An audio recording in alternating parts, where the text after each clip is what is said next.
మధురం మధురం నీ వాక్యం నా త్రోవకు దీపం నీ వాక్యం.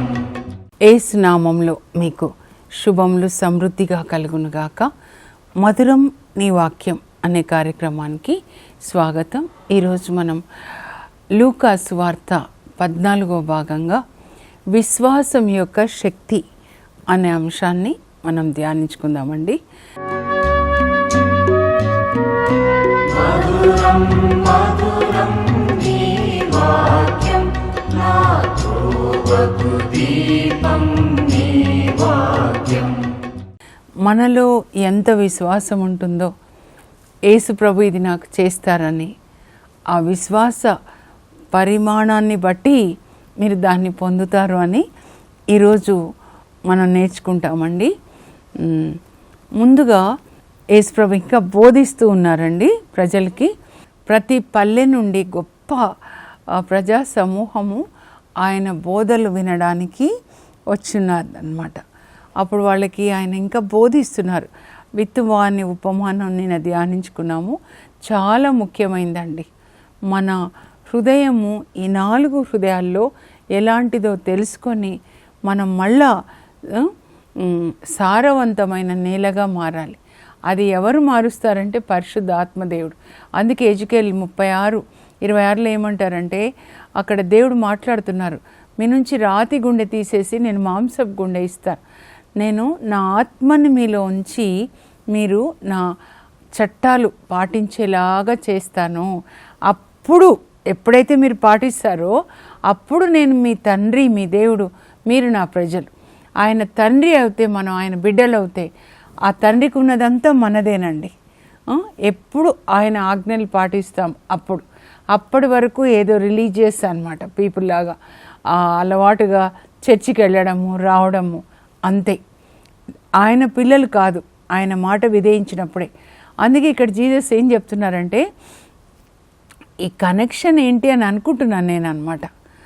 విత్తువాని ఉపమానం గురించి చెప్పి ఇప్పుడు ఏమంటున్నాడంటే, దీపాన్ని వెలిగించి ఎవరైనా దీపస్తంభం పైన ఉంచుతారు కానీ మంచం క్రింద కొంచెం క్రింద ఉంచరు కదా.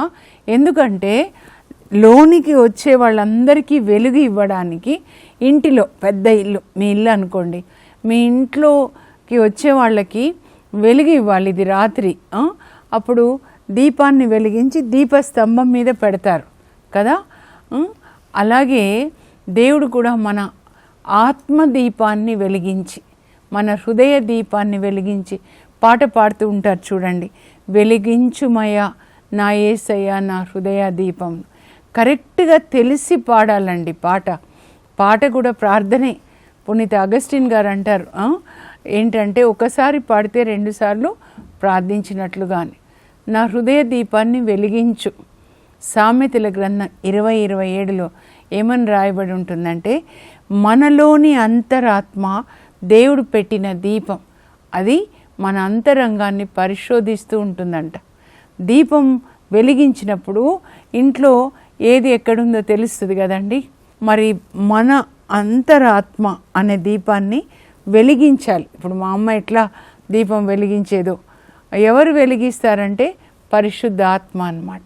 మన ఆత్మని పరిశుద్ధ ఆత్మ వెలిగించినప్పుడు మన లోపల ఏమేమి ఉన్నాయి, ఏం తిరుగుతున్నాయి అక్కడ, తిరిగి ఏ పిశాచులు తిరిగి మన హృదయము గట్టిగా అయిపోయేలాగా నడిచి త్రోవ ఏమైపోతుంది, గట్టిగా అన్నమాట. రాతి గుండె స్వార్థం ఎక్కువ అయిపోయాయి అన్నమాట. ఈ లోక ఆశలు ముండ్ల పొదలు. కానీ సారవంతమైన నేలలాగా ఎవరు మారుస్తారంటే పరిశుద్ధ ఆత్మదేవుడు అండి. అలా మార్చి మన 30 అంతలు 60 అంతలు 100 అంతలుగా ఫలించడమే కాదు, మనల్ని అనేకులకు ఆశీర్వాదకరంగా మారుస్తారు. ఒక చెట్టు ఇన్ని మామిడికాయలు కాస్తే ఎంతమందికి ఆశీర్వాదం అండి. మదర్ తెరీసా తల్లిలాగా పునీతులందరూ, మీరు ఎవరి పేరైనా తీసుకోండి, నాకు ఇష్టం. షౌరి వారు, ఫ్రాన్సిస్ ఆఫ్ అసిసి, అంతోని వారు, చిన్న తెరేసమ్మ గారు, హంగేరి ఎలిజబెత్ అమ్మ గారు, వీళ్ళందరూ కూడా దేవుడు వెలిగించిన దీపాలండి. అందరికీ వెలుగు ఇవ్వడానికి మన సంఘం, సార్వత్రిక సంఘం, యూనివర్సల్ చర్చ్కి ఈ వీళ్ళందరూ కూడా దేవుడు వెలిగించిన ప్రేమ దీపాలు, ప్రపంచానికే ప్రేమ అనే వెలుగునిచ్చిన వెలుగు దీపాలు. యేసు ప్రభు నేను లోకానికి వెలుగు అన్నారు, తర్వాత నీవు లోకానికి వెలుగు. యేసు ప్రభు ఎంత ప్రేమో అంత ప్రేమ పరిశుద్ధాత్మ మనలో ఆ పరలోక తండ్రి ప్రేమతో మనల్ని నింపుతాడు. అప్పుడు మనం వెలిగించిన దీపాలు అయిపోతాం అన్నమాట. అలా ఉండాలనండి దేవుని యొక్క కోరిక అన్నమాట. దేవుడు మిమ్మల్ని కూడా అలా వెలిగించి ప్రేమ అనే దీపాన్ని వెలిగించి అనేకులకు ఆ యేసుప్రభు ప్రేమని పంచి ఇచ్చేటటువంటి వెలుగు దీపాల్లాగా, ప్రేమ దీపాల్లాగా ప్రభు మిమ్మల్ని వెలిగించునుగాక. ప్రేమ దీపాలు, నీతి దీపాలు, కరుణ దీపాలు, క్షమించే దీపాలు, న్యాయాన్ని స్థాపించే దీపాలు.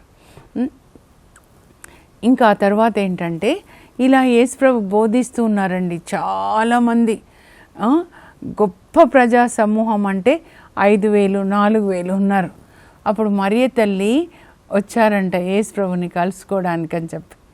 మరియ తల్లితో పాటు సోదరులు అక్కడ నజరేతులో ఉంటారు కదండి, యేసుప్రభు యొక్క కజిన్స్, వాళ్ళు కూడా ఆ తల్లికి తోడుగా తల్లిని తీసుకొని వచ్చారు. వచ్చినప్పుడు ఎంత మర్యాద చూడండి, లోపలికి రాలేకపోతున్నారు కనుక వాళ్ళు వెలుపల వాళ్ళు వేచి ఉన్నారంట. సో యేసుప్రభుకి చెప్తారనమాట, మీ తల్లి మీ సోదరులు మీ కొరకు వెలుపల వేచి ఉన్నారు. ఎంత తగ్గింపు స్వభావం చూడండి. అంటే ఈ మెసేజ్ అంతా అయిపోయిన తర్వాత కుమారునితో మాట్లాడాలని ఎంత తగ్గింపు స్వభావం. అప్పుడు యేసుప్రభు ఏమంటారంటే, దేవుని యొక్క వాక్యాన్ని ఆలకించి పాటించువారే నా తల్లి నా సోదరులు. అంటే అర్థం ఏంటండి? మరియ తల్లి పాటించలేదా దేవుని వాక్యాన్ని? లూకాసు వార్త ప్రారంభమే అక్కడ మరియ తల్లితో ప్రారంభమవుతుంది. దేవుడు పరలోకం నుంచి గాబ్రియల్ దూత ద్వారా శుభ సందేశాన్ని పంపించినప్పుడు విని ఏమంటారు, నేను ప్రభు దాసురాలను, నీ మాట చొప్పున నాకు జరుగునుగా. కానీ దేవుని చిత్తానికి తనను తాను సమర్పించుకున్నారు. She said yes to the will of God అన్నమాట. అందువల్ల లోకరక్షకుణ్ణి లోకానికి అందించడానికి అన్నమాట. కాబట్టి నా తల్లి నా సోదరులు, ఎవరు సోదరులు? అపోస్తులు అందరూ, అప్పటికైతే అపోస్తులే కదండి సోదరులు. దేవుడు చెప్పినట్లుగా చేశారు. మనందరం కూడా ఆయనకి తల్లి కావాలి అంటే తల్లి గర్భం ధరించాలి కదండి. ఈ వాక్యాన్ని మనం గర్భం ధరించాలి. మన హృదయంలో మన మనస్సులో గర్భం ధరించి మనం కనాలన్నమాట. గర్భం ధరిస్తే గర్భం ఇలా పెరుగుతుంది. దేవుని యొక్క వాక్యాన్ని గర్భం ధరించాలి, కానీ సైతాను వాక్యాన్ని గర్భం ధరించొద్దు. ఏం తినాలి, ఏం త్రాగాలి అలా చెప్తూ ఉంటాడనమాట. ఏం ధరించాలి, ఎవరిది దోచుకోవాలి, ఎవరిని నిందించాలి, అవన్నీ గర్భం ధరించొద్దు. సాతానికి ఎక్కడైనా ఇక్కడ గర్భం ధరించుంటే అబార్షన్ జరుగునుగాక. హోసియా 9:14 ఉంటుంది. కానీ దేవుని యొక్క వాక్యాన్ని మనం గర్భం ధరించాలి. మరియ తల్లిని ప్రేమించడం అంటే అదే. నాతో అలాగే చెప్తారు, నేను ఎట్లా గర్భం ధరించానో దేవుని వాక్యాన్ని విని గర్భం ధరించి కన్నాను. గర్భం ధరించినప్పుడు వాక్యం యేసుప్రభు పెరుగుతూ ఉన్నారు, ఆమె తగ్గిపోతూ ఉన్నారు. ఆయన హెచ్చించబడ్డారు, ఆ తల్లి తగ్గించబడ్డారు అన్నమాట. నువ్వు కూడా అలాగే చెయ్యమ్మా, నాతో తల్లి అలాగే చెప్తారు. నేను ఎలా దేవుని చిత్తానికి నన్ను సమర్పించుకొని గర్భం ధరించాను దేవుని వాక్యాన్ని. ఈ సాతాను యొక్క కలుపు గింజల్ని గర్భం ధరించలేదు, లోకానికి లోక రక్షకుని అందించారు. మనం కూడా అలా చేస్తే ఆ తల్లిలాగా మనం కూడా ఆయన తల్లి, ఆయన సోదరులు, అపోస్తుల్లాగా యేసుప్రభు నడిచినటువంటి దారిలో నడిస్తే అన్నమాట. అది ఈ మాటకు అర్థం అండి. ఇంకా ఆ తర్వాత చూడండి, వాళ్ళందరూ పడవలో వెళ్తూ ఉంటారనమాట. ఇప్పుడు ఇక్కడ కఫర్నాంలో పేతురు వాళ్ళ ఇల్లు ఉంటుంది, అక్కడ యేసుప్రభు ఉంటారు. మరి గలిలయ సరస్సు చుట్టూ ఉన్న గ్రామాల్లో ఆయన వాక్యాన్ని బోధించి మళ్ళా పడవలు అందరూ వెళ్ళిపోతున్నారు. యేసు ప్రభు శిష్యులు వెళ్తుంటే అప్పుడు ప్రభు అంటారనమాట, మనం సరస్సు దాటి ఆవలి తీరంనకు పోదాం రండి అని చెప్పి పడవలో కూర్చున్న తర్వాత యేసు ప్రభు నిద్రపోతుంటారు. ఆయన మరి శరీరంలో కూడా ఉన్నారు కదండి.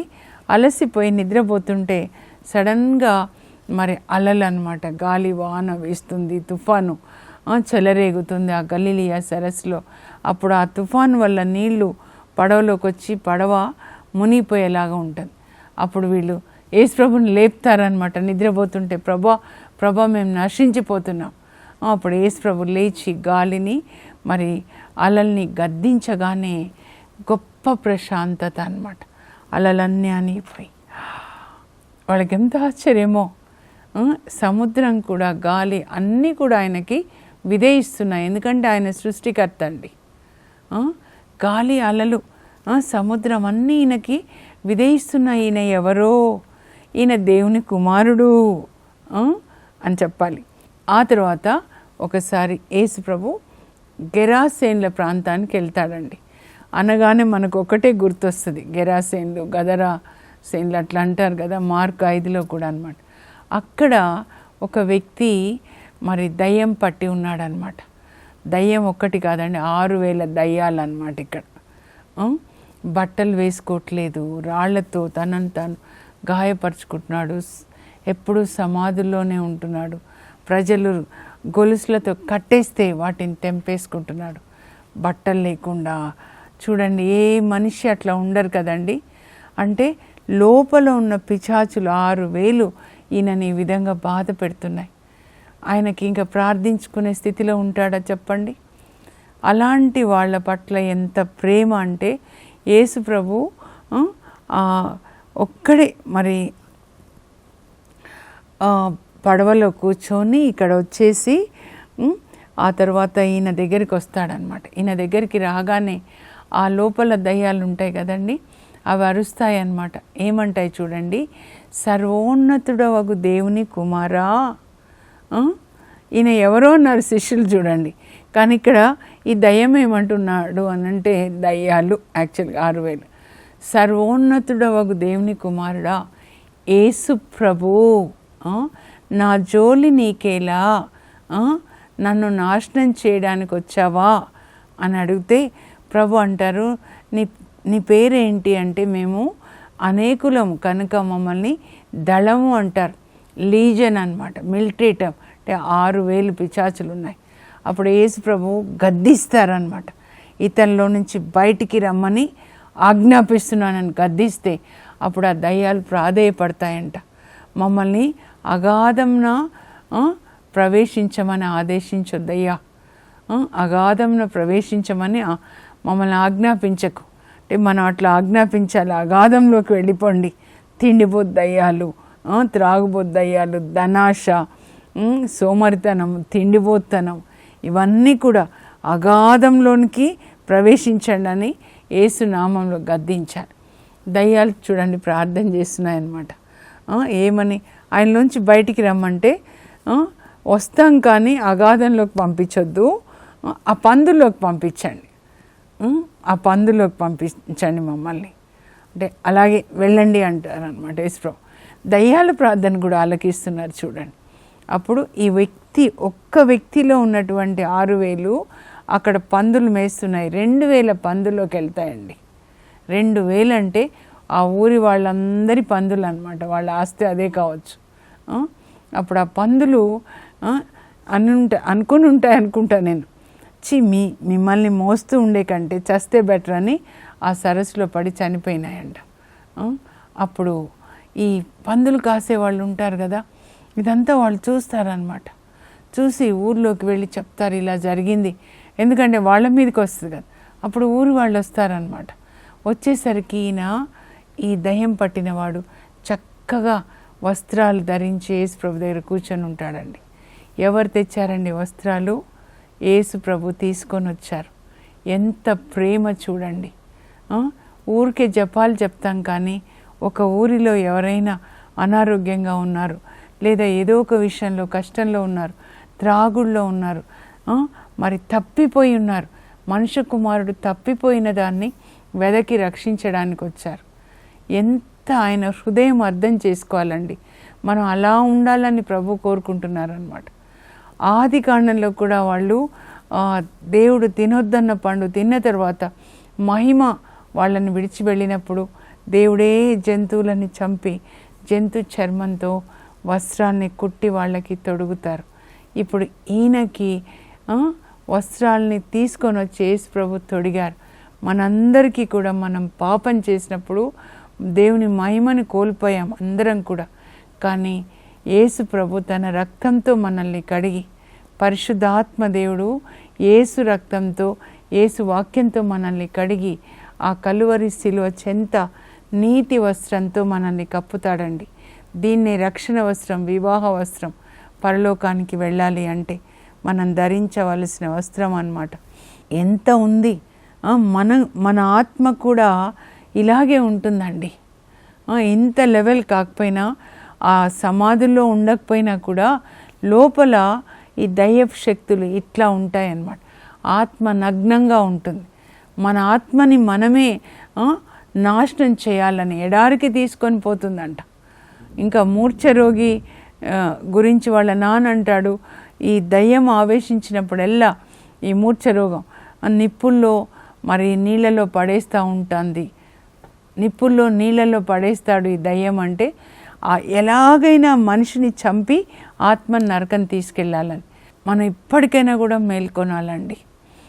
ఆ ఊరి వాళ్ళు ఇంకేమంటారంటే, అదంతా చూసి ఇప్పటి వరకు వస్త్రాలు లేవు, ఇట్లా గాయపరుచుకునేవాడు, చాలా వైల్డ్గా ఉండేవాడు, ఇంత చక్కగా ఉన్నాడు, వస్త్రాలు వేసుకొని ధరించుకొని యేసుప్రభు పాదాల చెంత కూర్చుని ఉన్నాడు, సంతోషపడాలి కదండి. వెళ్ళిపోండి అంటారు, ఎందుకంటే వాళ్ళు పందులు చచ్చిపోయినాయన్నమాట. పందుల మీదనే వాళ్ళకి ధ్యాస. కానీ ఒక ఆత్మ యేసుప్రభుకి ఎంత ముఖ్యమంటే, లోకంలో ఆస్తి ఒక వైపు పెడితే ఆస్తిలో ఏముందండి, చెత్త. కానీ ఒక ఆత్మని, నీ ఆత్మని, నా ఆత్మని ప్రభు అంతగా ప్రేమిస్తారు. కనుక మనం కూడా ఈ ఆత్మని కాపాడుకొని దేవుని మహిమ కోసం ఈ దేహాన్ని వాడి సిలువపై యేసు ప్రభు, తండ్రి నా ఆత్మని నీకు అర్పిస్తున్నాను, I commend my spirit into your hands, నా ఆత్మని నీకు అర్పిస్తున్నానని ఆయన ప్రాణం వదులుతాడు. ఈ ఆత్మ దేవుడు సృజించారండి, ఆయనకే అర్పించాలి, కానీ పిశాచులకి అర్పించకూడదు.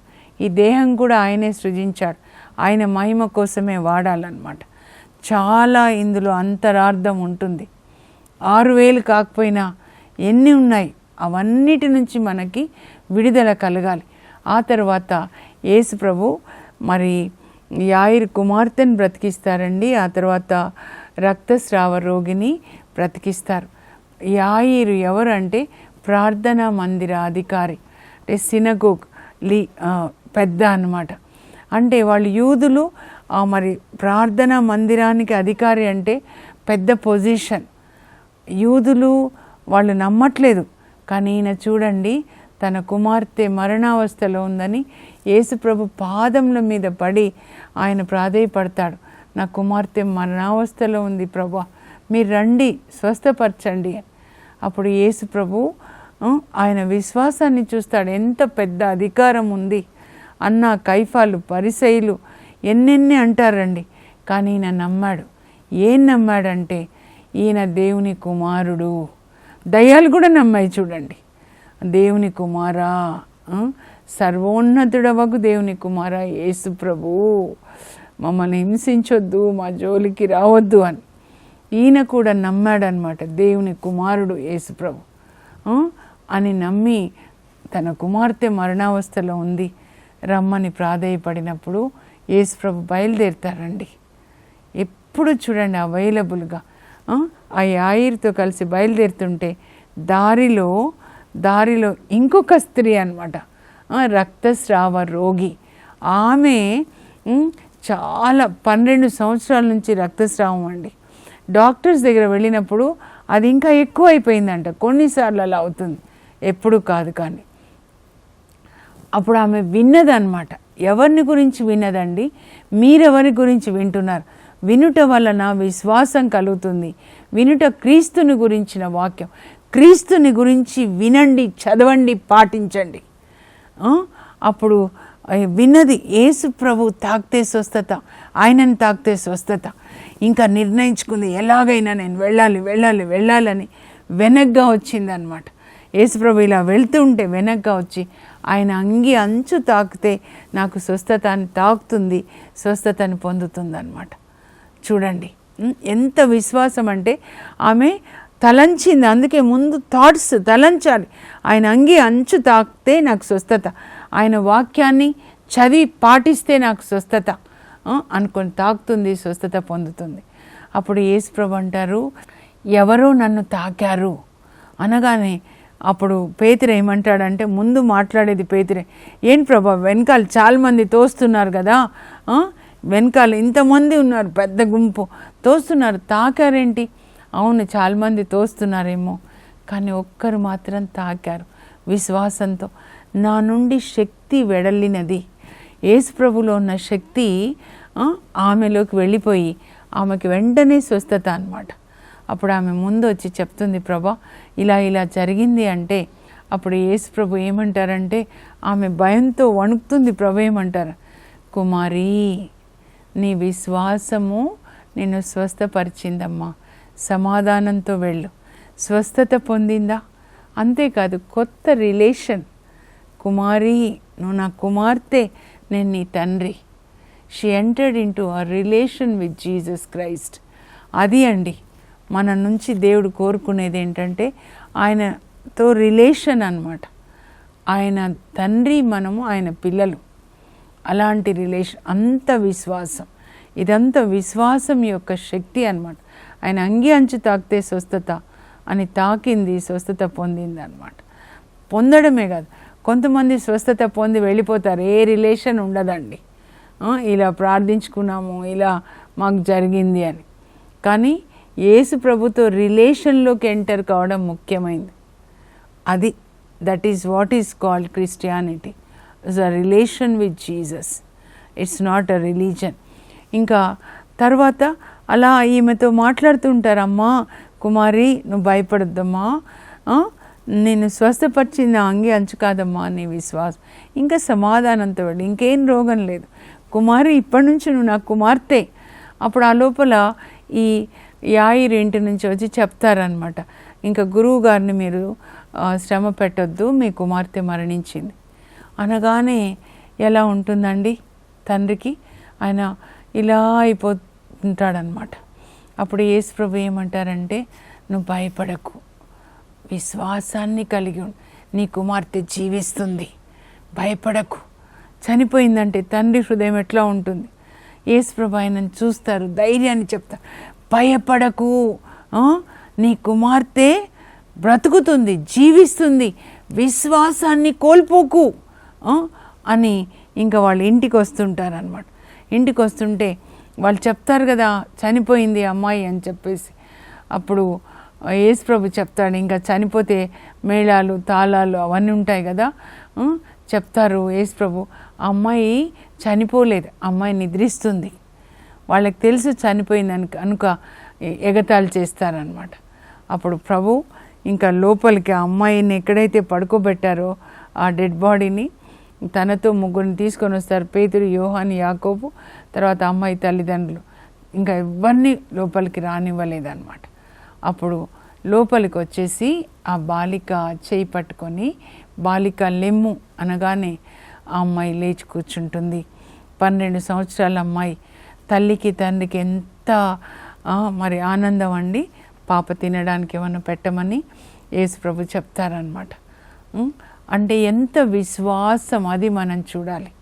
మన విశ్వాస పరిమాణం ఎంత ఉంటుందో అంతగా అద్భుతాలు జరుగుతాయి. ఇప్పుడు మన పిల్లలు ఇలా చనిపోరులే, కానీ ఆత్మలో చనిపోతున్నారు. ఏదో 6000 దయ్యాలు ఉన్నాయి చూసారు అక్కడ. మనము పాపం వల్ల ఆత్మలో చచ్చిన వారమై ఉండగా దేవుడు క్రీస్తు ద్వారా మనల్ని బ్రతికించాడు. ఎఫెసీ 2:2 అన్నమాట. ఇప్పుడు యేసు ప్రభు యొక్క వాక్యం, ఆయన రక్తం, పరిశుద్ధాత్మ, ఎండిపోయిన మొద్దు నీళ్లు పడితే చూడండి వర్షం వస్తే మళ్ళా చిగురిస్తుంది. యేసు రక్తం వెళ్ళాలి, యేసు వాక్యం వెళ్ళాలి, యేసు వెళ్ళాలి. యేసు ప్రభు అంటే వాక్యమే అన్నమాట. మన బిడ్డల్ని కూడా బ్రతికిస్తాడండి. మనం విశ్వాసాన్ని కలిగి ఉందాం. మీరు అస్సలు విశ్వాసం కోల్పోద్దు. ప్రభు మన బిడ్డల్ని కూడా తన శక్తి చేత ఆయన జీవింపజేస్తాడు. పునీత అగస్టిన్ గారిని జీవింపజేసి ఆత్మలో మరణించి ఉండగా గొప్పగా వాడుకున్నారు. ఆయన దీపాన్ని వెలిగించినట్లుగా మన అంతరాత్మని వెలిగించి అనేకులకు ఆశీర్వాదకరంగా అగస్టిన్ గారిని వాడుకున్నట్లు మన పిల్లల్ని వాడుకుంటాడు. మనం విశ్వాసం కలిగి ఉండాలి. అగస్టిన్ గారి తల్లిగారు మోనికా తల్లి ఎలా ప్రార్థించారు, విశ్వాసాన్ని కలిగి ఉన్నారు, పేదలకి సహాయం చేశారు. అలా మనం కూడా ఉండాలి. పరలోకపు మా తండ్రి, మీ పరిశుద్ధ నామమునకు స్తోత్రం కలుగును గాక. యాయిర్ అంటాడు, ప్రభా నా కుమార్తె మరణించింది, కానీ నువ్వు నీ హస్తం ఉంచితే ఆమె బ్రతుకుతుంది అని. అలాగే రక్తస్రావ రోగి ఆయన అంగీ అంచు తాకితే నాకు స్వస్థత అనుకొని తాకుతుంది, స్వస్థతని పొందుకుంటుంది. మీరు ఏమన్నారు యేసయ్యా, కుమారి నీ విశ్వాసం నిన్ను స్వస్థపరిచినది, సమాధానంతో వెళ్ళు అని. ఆ బిడ్డని స్వస్థపరచడమే కాదు ప్రభా, అయ్యా ఆ బిడ్డని మీ బిడ్డగా మీరు అంగీకరించారు. అలాంటి సంబంధం మాకు కావాలి యేసయ్యా. నాయన మేము మీ పిల్లలుగా ఉండాలి. వాక్యాన్ని చదివి నాయన దాన్ని పాటిస్తూ ప్రభా మీ అందు విశ్వాసాన్ని కలిగి ఉండాలి. మీరు సర్వశక్తిమంతుడు, సర్వాన్ని మార్చగలరు. నీటిని ద్రాక్షరసంగా మార్చిన మీరు మా జీవితాల్ని మార్చగలరు, మా పిల్లల్ని మార్చగలరు, మా కుటుంబాల్ని మార్చగలరు ప్రభా. వాక్యం పట్టుకొని వాక్యం ప్రకారం ప్రార్థించడానికి, వాక్యం ప్రకారం జీవించడానికి ప్రభా మాకు కృపని దయచేయండి. దేవుని వాక్కును ఆలకించి పాటించువారే నా తల్లి నా సోదరి అన్నారు.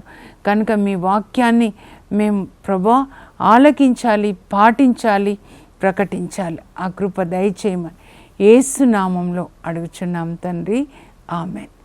విశ్వాసం అంటే దేవుని యొక్క వాక్యాన్ని విని విధేయించడమేనండి. అబ్రహాం లాగా, మరియ తల్లిలాగా అలాంటి కృప దేవుడు మీకు దయచేయను గాక. God bless you. Have a blessed day.